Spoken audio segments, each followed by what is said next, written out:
On this episode of the New Action podcast, we talk about police brutality in Nigeria and a youth-led movement called #EndSARS.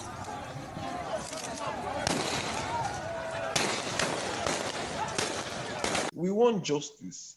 Amnesty International has reported at least 12 people have died. Who killed those 12 people? It's this general attitude of corruption. And so to fix the issues that are happening at the police level, they need to fix the issues at the top level.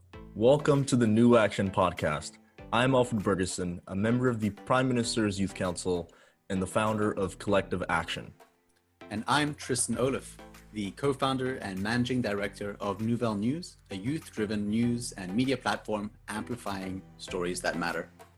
We are young activists, and we have conversations about topics, people, and events in the world today. Conversations that explore important stories and hopefully inspire action. If you enjoy our podcast, subscribe, give us a rating, and follow us on social media. So #EndSARS has been all over social media. We had celebrities like Beyonce, Rihanna, Burna Boy sharing EndSARS, sending money to Nigeria. Tristan, you want to give us a little overview of what's currently happening there right now? ENDSARS is essentially an anti-police movement in Nigeria, specifically targeted towards this, basically what's called a special anti-robbery squad, which was a faction of the Nigerian police force. It's been established since 1992. And basically the premise for this group was a police organization to combat an increase in armed robbery in the country. Basically, the unfortunate reality of what seems to have happened is that this special anti-robbery squad, SARS, has been exceedingly overzealous. And clearly it seems that when it was created, it did not have the right sort of accountability for the power that a unit like that could wield. And over the past decades, but even more recently, there has been this big uptick in basically the SARS officers targeting a lot of young people who in some instances are perceived to be showing some reflections of wealth, people with nice smartphones or laptops or cars. And these SARS officers will then approach, usually at gunpoint, these young Nigerians and arrest them and claim that the fact that they have these fancy gadgets is a reflection that they are actually committing crimes and that they've stolen to get these kinds of things. And basically what's happening is that it just becomes this massive bribery scheme. So these SARS officers use their power and threaten using violence these young people. They force them to either go to the ATM and withdraw money, or they straight out abduct them and then have some way to contact their families and then try to extort their families for bribes. This is very serious. And it was said in 2016 that Amnesty International basically reported that the allegations against SARS were credible in this sense, and they would try to force confessions out of their victims, either through severe beatings, hanging, starvations, and threats of execution.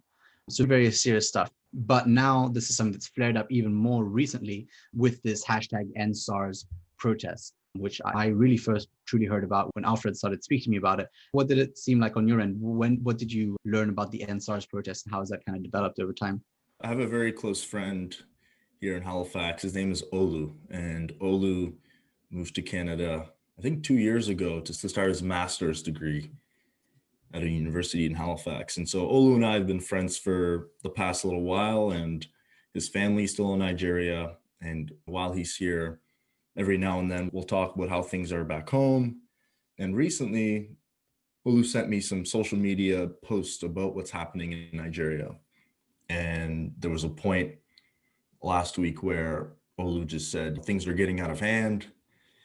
And he came over to my place and we went for a walk and we talked about what was happening. And he just gave me insight to what he was hearing from his friends who were on the ground there. So it was quite an emotional sort of conversation about what's happening. Obviously it hit very close to home for him because that is home and that's where his family is. So we just went for a walk and we talked about what was going on. We talked about what we could do. We talked about what potential solutions could be.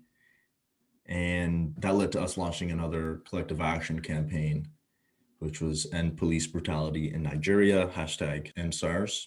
It's quite disturbing. There are pictures and videos on social media of people in Nigeria being killed on social media. It's very disturbing. Olu shared a story about how his sister was trying to get home, but she couldn't because she saw that there were some people in front of her gate at her house, and she had to go somewhere else and call her dad for her dad to come pick her up because she didn't want to engage with these military or police people, because at that time they were actually killing people. Olu is someone who's been engaged with the UN. He's been to New York multiple times to different UN assemblies. Olu's dad works for the government of Nigeria. And so, yeah, we just brainstormed what we could do. And the collective action campaign was the first start. And we talked about, okay, who should we engage with? Who should we be making demands to about what's happening in Nigeria? Obviously, the president and the federal government in Nigeria was behind this. And so sending emails to them really wouldn't make that much of a difference. So we decided to target the UN, the United Nations, and the International Criminal Court. These are two bodies that have some level of power to intervene in Nigeria, either by launching investigations or imposing sanctions and criminal charges against individuals in Nigeria. And so we thought that these two organizations would be the ones we should be engaging with. And then I told Olu, this needs to get out to the world. The world needs to know about what's happening in Nigeria. And so he knows that we have a podcast, and he suggested that we talk to someone in Nigeria, Ali Bob, a close friend of his who's in Nigeria right now, who's been on the ground protesting and dealing with the police. And so that's what led to us then reaching out to Ali Bob and having a conversation we had with Ali Bob, which you will hear on this episode today.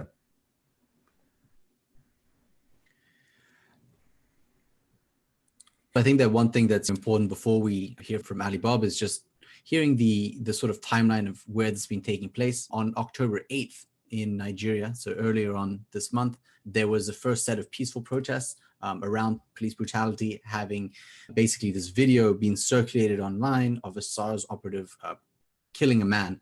And that sort of, again, reignited this sort of existing disappointment and fear and anger about SARS and police brutality.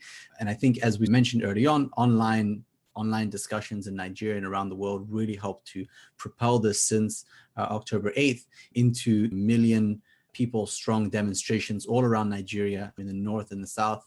And the unfortunate reality of what sort of then transpired, and this is part of what we're going to hear from Ali Bob in a second, was that in these peaceful demonstrations against police brutality were unfortunately met, as so often is the case, with more police brutality. And there are reports of dozens of casualties, even though some members of the government at first denied. It is a very serious situation. And this is why we, as Alfred mentioned, found it so important to hear directly from the source. So here's our conversation with Ali Bob. Hey, Ali Bob. Yeah, can you hear me? Yeah, brother. Okay, I have an update for you right now. Go for it. Okay, so my office is in, and right now hoodlums are attacking the area where my office is. So that's why a lot of people were calling me earlier and the line was breaking to ask if I was safe. So currently there's an attack in Abuja right now by hoodlums just beside my office. So one thing that I heard, and I'm really sorry to hear about this, Ali Bob, one thing that I heard on the news was that there were these videos of what seemed to be like people who were dressed in regular clothing and were agitating the protesters and making it seem like they were violent, and then being seen on camera jumping into fancy vehicles and being driven away. And some people have said that these might have been government vehicles. Have you heard anything about this? Could you explain a little bit of this? And does that maybe relate to what you're seeing? Well, so initially when we started the protest, the government used the police to disperse us. I feel like they found that couldn't work. On one occasion, we're supposed to protest in front of the Inspector General of Police office. By the time we got there, we saw soldiers.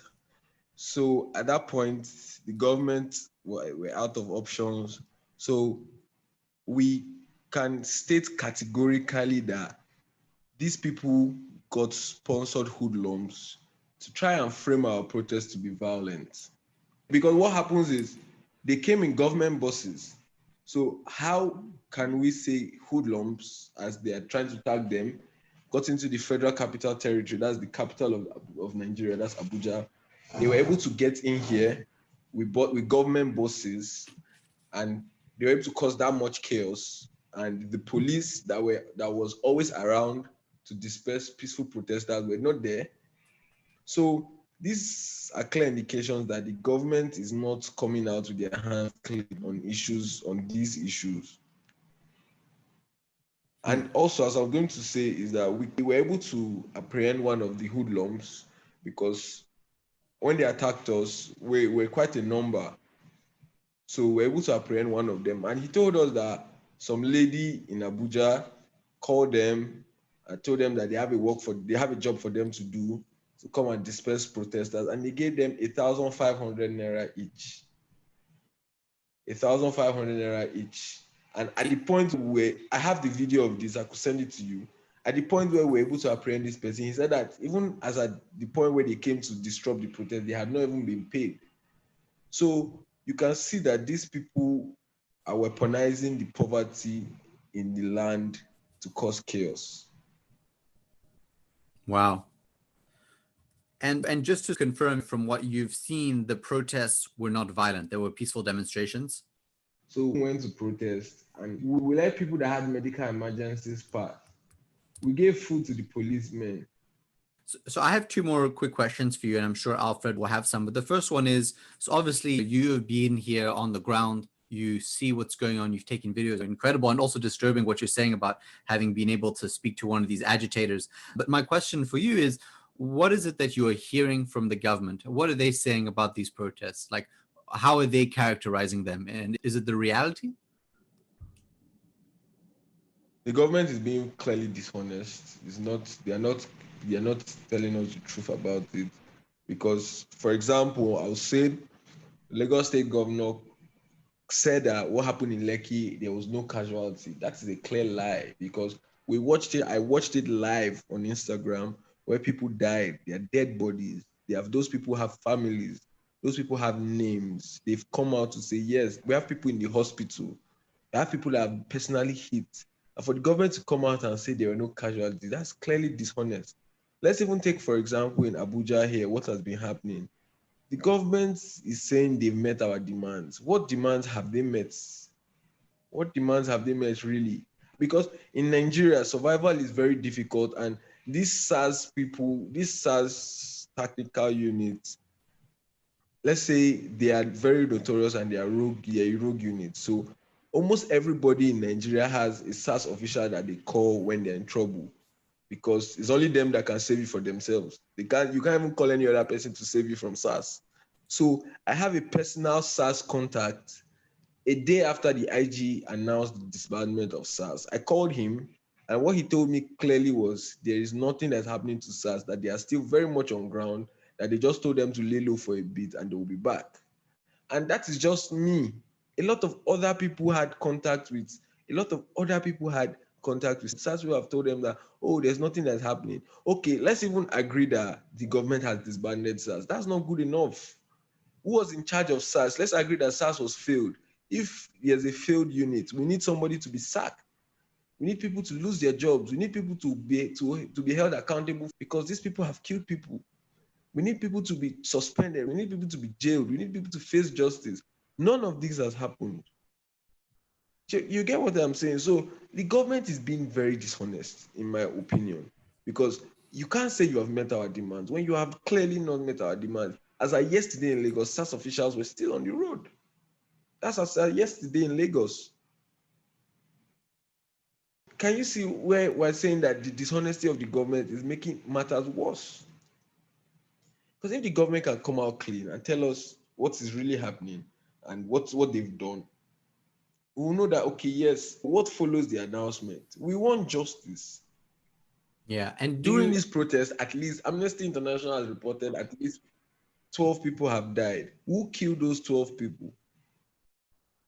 Do you feel like the general like population is on your side? Like we see a lot of times, whether it's in like the US or Hong Kong, a lot of other places, when the government is trying to cover things up or not make the reforms that the people are asking for, they try to divide the people. They try to, like you said, be dishonest, create different narratives.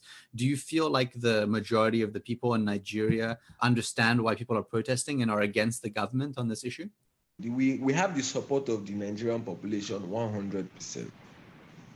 We have the support of the ENDSARS protesters have the support of the people 100%. I can tell you that since from the protest grounds, when people that are in traffic, we met people that were inconvenienced. I have personal videos I can share. People that were inconvenient, people that were stuck in traffic telling us, I like what you people are doing, continue. Do you understand? There's a very high level of irresponsibility of the Nigerian government, which is making people sick and tired. So the ENDSARS protest started as ENDSARS, but at this point, I think it is way beyond ENDSARS because Nigerians are tired. Nigerians are tired. It is now a fight against systemic oppression.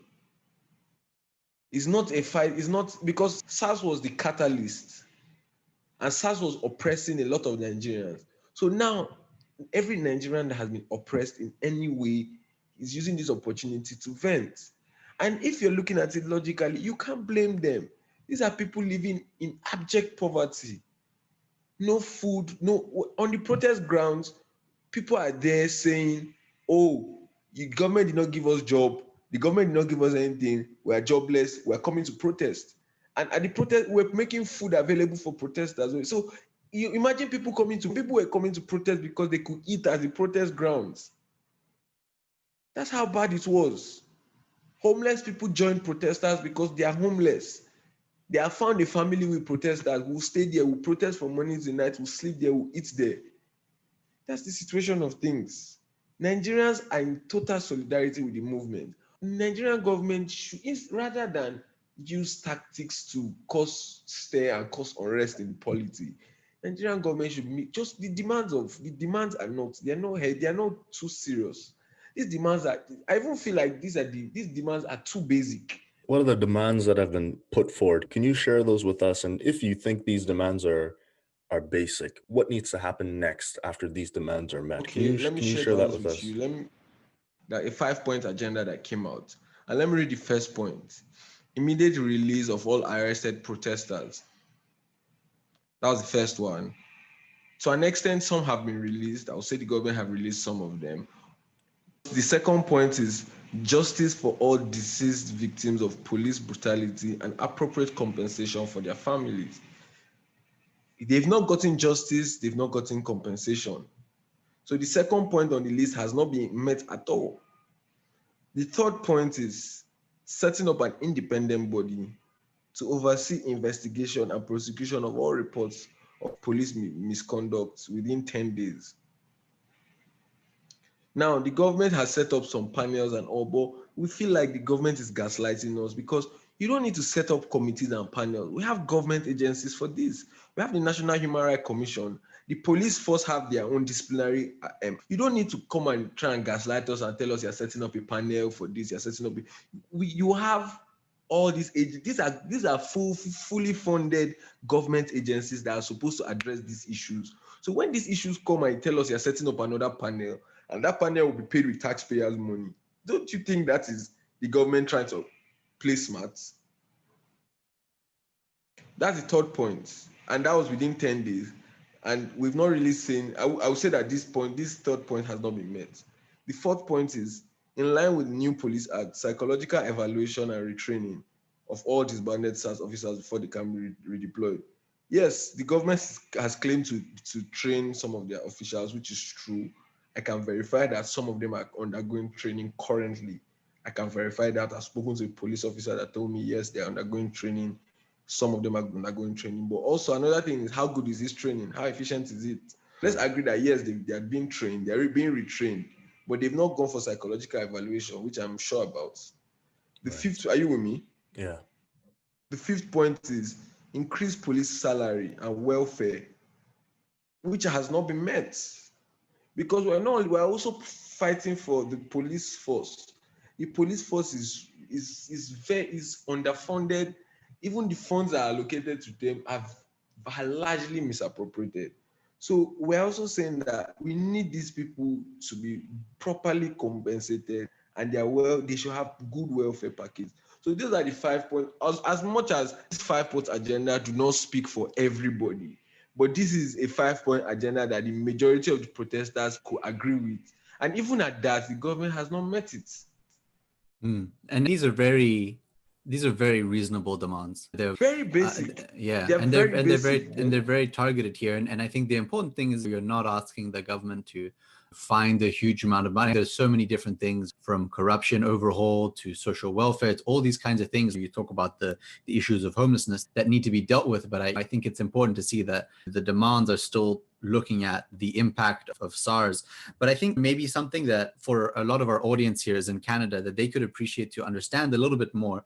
You bring up this point of fair compensation for police officers. And I think for a lot of people, they might be confused in that there is a protest against police brutality, and one of the demands is for increased compensation. But I think that what people sometimes can't really fully understand here in Canada is just the level of corruption that goes on within the police force in African countries, and how that then leads them to try and go to members of the public and try to extort bribes from them, which I think is part of this. So can you explain a little bit for our audience where this sort of aspect of police corruption fits into it, and so why it's so important to properly fund the police there?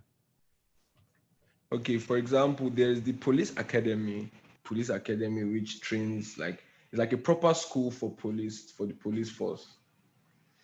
So they go there, it's like a university, they spend 4 to 5 years there, and they come out with a degree and they graduate as senior officers.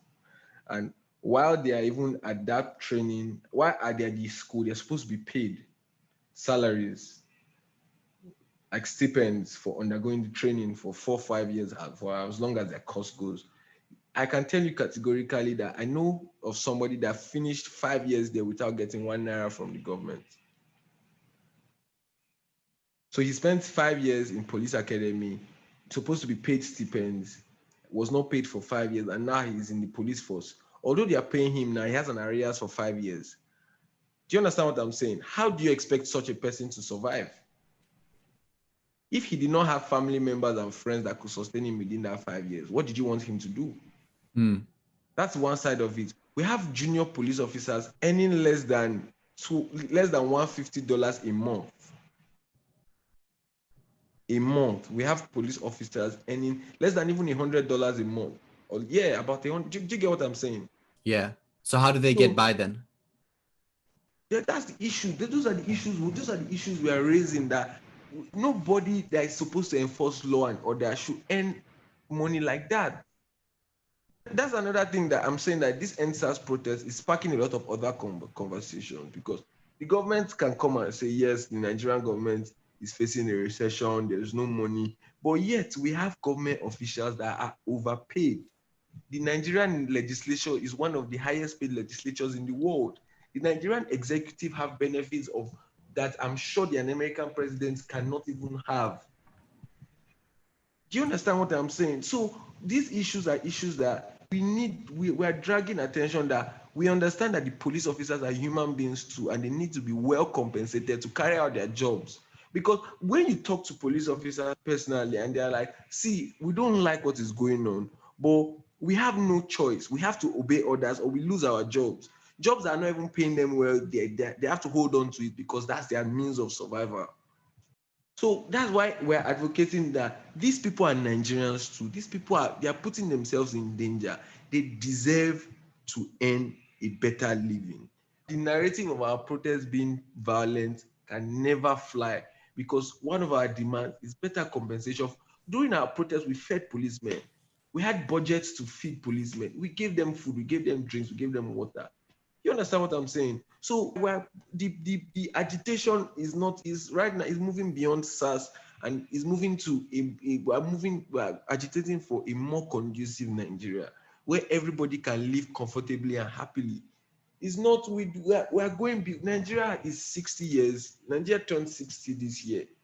We should go beyond some primitive thing. We need what I understand from this protest basically is Nigerians are tired of the culture of non-accountability and no transparency. We want to hold people accountable. We want them to know that, yes, this is your job and you need to do your job.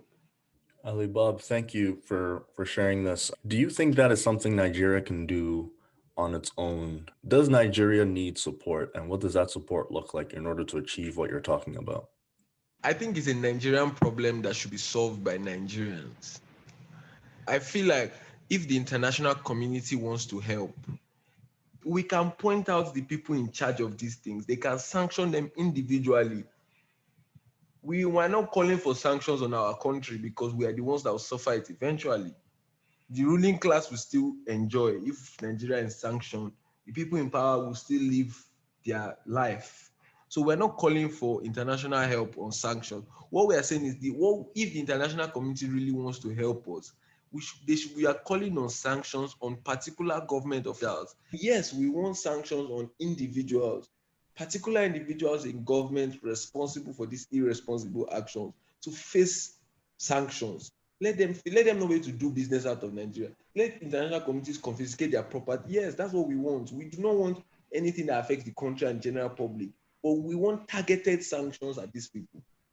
We don't want them to rewrite history because if you look at the headlines coming out of the Nigerian government and government officials, it's an intentional plot at writing history, trying to sugarcoat it, say it's a clash between this. There's no clash. There's serious onslaught on peaceful protesters by the Nigerian government. That is what is happening.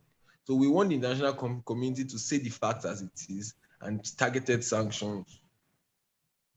Looking from where you are now, having had this very difficult past 2 days with obviously the use of violence by the government against the peaceful protesters, where do you think that the protests and the movement for more accountability from the government, especially as it relates to policing, where do you think it goes from here in the next couple of weeks?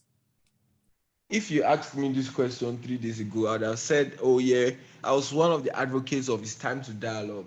Even as much as people said, oh no, there's no need to dialogue, our demands are clear, yeah, government should meet our demands. I was of the opinion that dialogue is an option. But right now, how do you expect Nigerian youths to sit down and dialogue with you when the army stayed and was shooting at people for an hour plus? Quite frankly, it is inhumane. We're human beings. I cannot sit down to dialogue with you after doing that to me. That's personal. This is personal for me. So at this point, I feel what I think moving on is the only redemption for now is the government should come correct. The government should come clean. If you meet our 5 demands, then you can call us to the table to dialogue. I can't speak for everybody because people are agreed differently. So this question is a question that I can only answer personally. Thank you so much for joining us. I know it's like a difficult time. There is so much going on. Like you're saying, things are changing from day to day, but we're very grateful to have you talk and especially discuss a little bit what the international community can do to help, as you say, with using more targeted options. Thank you so much for sharing your time today and your words. I know you're very busy, as you said, with things going on at your office. So thank you so much, Ali Bob. It's nice to hear from you. Stay safe, and sending you guys well wishes in the coming days. All right. Take care, brother. All right, safe. That was a conversation with Ali Bob, who is in Nigeria. He's in Abuja, if I'm pronouncing that. And so he's on the ground. He's seeing this happen live. He's interacting with police. He's interacting with hoodlums. He's interacting with homeless people and people who are joining them to protest. Yeah, this is serious. This is happening right now. And a lot of people from Nigeria are saying this is the most important moment in Nigerian history. And I think this stems from what Ali Bob said, that this is bigger than police brutality. This is about corruption and government. This is about government corruption and power and inequality. These protests that are happening are led by teens, people in their 20s, and they're organized. Like Ali Bob, he was able to name those 5 demands. They're organized. They're engaging with Nigerians who are living internationally, and they're raising funds. They're creating petitions. So it's great to see that the youth in Nigeria are leading this, and to see how organized they are. They realize what's at stake here. This is, again, not just about police brutality, but this is about them being able to trust their government. Tristan, what are your thoughts from that conversation with Ali Bob? Yeah, well, I mean, first of all, again, being able to speak to someone like that on the ground is a huge opportunity. So I'm very glad he was able to share his voice with us and all of you listening at home. I think you really hit the nail on the head. The biggest takeaway was that the SARS situation is what spurred the movement, but it's a fight against systemic oppression. And Nigeria is a very unique country. It is the most populated country in Africa, and also one that was endowed with some of the most natural resources, huge amounts of oil that were found there. And I think that one of the big frustrations is that, I wish I had a direct quote right now, but I don't, but the amount of money that Nigeria has brought in from oil revenue that has been squandered through mismanagement and government corruption and handouts, and it is shocking, especially when put against the level of poverty that is faced by such a high percentage of people in Nigeria. I think that what I want to emphasize first and foremost is just solidarity. These people are putting their lives on the line for freedom and for fair representation, democracy, and also just safety. This is as real as it gets when it comes to both failed states, but also the transition. And you really hope that this kind of movement can lead to positive good. And I think that was as you mentioned, what was so nice about hearing these demands, the fact that they are reasonable, they are well communicated, they're out there. But it's very scary. And I think, to give a little bit more, contemporary context, the police out in Nigeria, unfortunately, they seem to be doubling down. We mentioned earlier in the podcast that the government is not necessarily being fully transparent in terms of what has been going on as it relates to the brutality. So interesting, difficult to fully understand from our positions of relative privilege being in Canada here. Yeah, what do you hope to see? What's at top of mind? What's top of mind is, if the Nigerian government is not going to respond to the demands of its citizens and treat them with dignity. And I said this in the last podcast when we talked to Brooke regarding what's happening in Mi'kmaq with the indigenous people. There's got to be international bodies who can intervene and hold governments accountable when they are mistreating their people. And so I guess if there's anything that I can leave, it's just, there is a collective action campaign, collectiveaction.ca. There's a campaign for ending police brutality in Nigeria, for ending SARS. It's targeted at UN Security General, UN staffers, and the International Criminal Court. And so that's something you can do. Wherever you are, that's something you can do. You can go online, you can use this tool, and you can urge the UN and the International Criminal Court to take action in Nigeria and to hold the government officials and the people who are causing harm against their people, hold them accountable. That's what's top of mind for me. Yeah, and you really say it right there.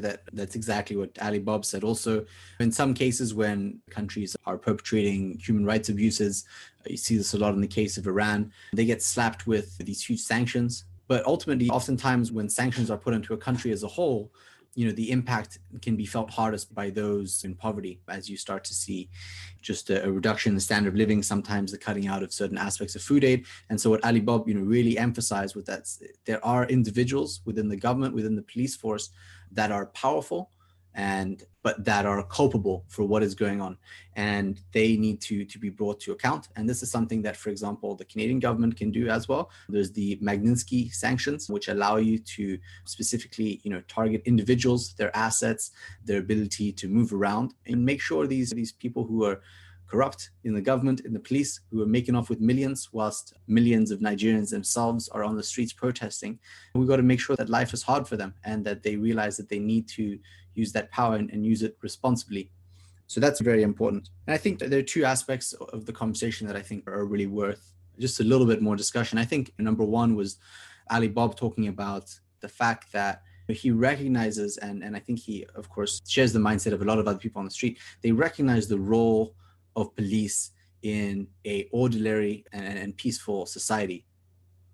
They don't want the police to, in this case, be completely abolished and taken away. They recognize that they play a role, but they also recognize that the police are also a symptom of the bigger problem. They are underpaid. They are facing issues. And that's what, in some cases, forces them to abuse their power and go out and look for bribes. It's this general attitude of corruption. And so to fix the issues that are happening at the police level, they need to fix the issues at the top level. I thought that was really, really impactful.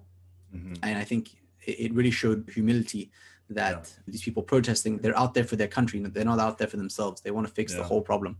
Yeah, no, very true. And I think that the second thing that I found really interesting, and I think it's 2020 has been a year of many different themes. Not a lot of them are necessarily positive. Obviously, this COVID pandemic that we're all facing. Of course, wear a mask indoors. It's the cool thing to do wherever you can. But obviously, the theme of police brutality has been around systemic racism in Canada and the US, around the world. But I think that sometimes in our ecosystem here in Canada, and we're so overloaded sometimes with international news from the US that we forget that a lot of the issues that we face as society, they exist all around the world, and often in countries that are, I don't necessarily want to use the word less developed, but in some ways less developed than Canada. They face, rather in countries that are less economically advantaged than Canada, when they face some of the same issues that we face, they face much more dire consequences. And I was remiss to, in that conversation with Ali Bob, listening to him talk about the fact that there seems to be people who are paid and operationalized by the police to masquerade as quote unquote unpeaceful protesters. This tactic that was being used in Nigeria to try and paint these peaceful demonstrations with a broad brush of violent protesting and looting. This is a similar thing that has happened in Hong Kong, where police would pay for people to go out there and make a huge mess and loot and just do violence and damage, and then blame it on the protesters to try and shift the public perception of those protests. And it's the same thing that we see in the United States. Donald Trump going out there, God forbid we forget the fact that the US president said at one point during these George Floyd protests, when the looting starts, the shooting starts. A direct line to the segregation movement. And so these issues that are being faced in Nigeria, or rather in the US and in Hong Kong, all around the world, the police brutality and what goes on, it is a symptom of what goes on around the world. I thought it was important to connect that and share that, with the audience. So we're both Africans. You were born in South Africa. I was born in Ghana, and we've both spent quite a bit of time in Africa. I'm curious to know what your experience was in Africa. I know you've been there several different times throughout your life. Can you share, have you had any experiences with police or with authority figures that maybe rubbed you the wrong way? I think that it's such a different system of law when the most powerful organization of the land is completely unreliable and corrupt and has no real sort of basis of well-recognized rules. So in Kenya, for example, which is I think where I've seen the most police corruption, and they have just a terrible track record, there is no such thing as a fine book. There is no receipt for when you are charged with some kind of violation of the law. There's a huge amount of ambiguity. And what ends up happening is that the majority of the time you see the police in Kenya, this is where I grew up and spent a bunch of my time outside of South Africa, they'll just set up roadblocks. And basically they'll stop every car and they will just have this top list of petty offenses that they like to charge people with. And this is a basic rundown. You roll down your window, they come and they ask you for all the things. They'll ask you for the triangle, if you have a flare gun, if you have 2 fire extinguishers. They might as well ask you if you have like a life vest or something in case your vehicle falls in water. Whatever it is, they'll come up with something and then they'll stop and they'll say, without this, you're breaking the law. And they'll let you ponder on it for a second. And then they'll give you this paradox, because they don't want to outright say, give me money, but they want to work you into it. So they'll say, this is a very big problem. And this is one of your brake lights isn't working or something like that. It's a very big problem. And either I can take you to the station and we'll see how things go, or maybe we can, figure something out here. And that's where the process starts. And the Yeah. reality, the difficulty is that it's so convenient. This sort of like petty level of police corruption where you know that they're expecting a bribe and they'll take up your time until you pay one. And sometimes you're wrong, and sometimes it's the absolute other case and you're just straight up being harassed for money. But it's this thing that you fall into, because then one day you don't have your spare tire, then you pay that bribe and it was super easy. And so you become like the symptom of the problem as a whole. And I think that was one of the things that just makes it so hard to turn it over, is that it's the corruption within police. And the majority of African countries that I've been to is just, it's systemic, and it's at every single level. What was some of your memories from Ghana as it related to police in Africa? Very similar experience. I went back in 2016 with my older brother, and they could tell that we were foreigners. Even though we're Ghanaians and we're born in Ghana, they could tell that, oh, these are people from abroad. So yeah, just the way they would interact with, whether it was the driver or the people in our car, was very what you said. Like, they're harassing you because they want something out of you when you haven't done anything wrong. So yeah, this is something that it's in Ghana, it's in Kenya, it's in South Africa, it's in other African countries as well. And again, at some point, if these countries are not going to make the environment safe for their people, if they're going to exploit their people, if they're going to have different agencies and departments and services that don't provide adequate service to their people, like, to me, there's got to be some sort of international body that is able to support them. Maybe it's not fine them or sanction them, but it's, how do you build capacity in countries that are falling behind? Yeah, and without exploitation. And unfortunately, that can be one of the realities, is that, of course, a lot of African countries were just stuck with inefficient governments or state apparatus that were created for exploitation at the end of colonialism.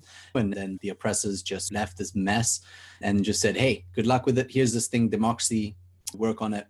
And hope it works. We'll hope it works. And then, of course, the international community that did come in at some points gave very exploitative loans.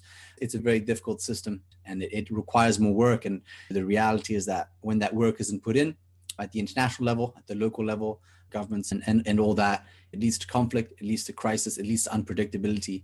And that's what we're seeing now in Nigeria with the ENDSARS movement. So very interesting episode, very fascinating interview with Ali Bob. I think we'd be remiss not to say a huge thank you for the support. In our first week, we got over 1,000 downloads. So yeah, cheers to everyone for tuning in, for sharing, for supporting us. We hope you enjoyed this episode. Again, if you have friends who don't know what's happening in Nigeria, please share this with them. Take action however you can, and educate yourself on what's happening in the world today. Ladies and gentlemen, all you amazing listeners, give us a rating on Spotify, especially Apple Podcasts. It really helps. It takes 2 seconds.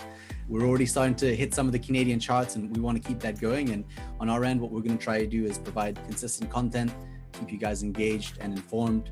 And on the flip side, if you can all just keep supporting us, it really goes a long way. And if you have any questions, any suggestions, if you have any stories that you think can lead to action, feel free to reach out to us, New Action Podcast on Instagram and Facebook. We'll be there to answer your questions. Thank you so much for listening. Have a great week.